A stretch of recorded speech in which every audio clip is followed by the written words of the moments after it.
हाय, मी doctor Poonam आणि आज आपण बघूयात की सिझर नंतर डोकं का दुखते. बेसिकली सिझरच्या वेळी भूल देताना पाठीतून छोटी सुई टाकली जाते. त्याच्यातून CSF म्हणजे मेंदूभोवतीचं जे फ्लुइड असतं ते थोडंसं लीक होतं. मेंदूभोवतीचं प्रेशर कमी होतं, त्यामुळे ते डोकं दुखते. मग आता याच्यावर बेस्ट सोल्युशन काय?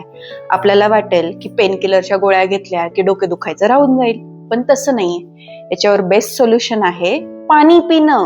इतकं सोपं. वॉटर इनटेक तुमचा वाढवायचा आहे. कॉफी तुम्ही पिऊ शकता. उठलं, कंटिन्यू बसून राहिलं, स्ट्रेट पोझिशन मध्ये बेसिकली राहिलं तर ते डोकं दुखायचं वाढणार आहे. आणि जेवढं तुम्ही फ्लॅट सरफेसवर झोपाल तेवढं ते व्यवस्थित राहणार, डोकं दुखायचं कमी होणार आहे. आणि याचा अर्थ असा आहे का की बिलकुल चालायचं फिरायचं नाहीये? नाही, अँब्युलेशन पण सिझर नंतर तेवढंच महत्वाचं आहे. याचा बॅलन्स आपण साधला पाहिजे.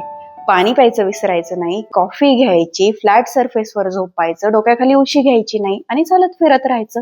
बस, हेच तर सोल्युशन आहे.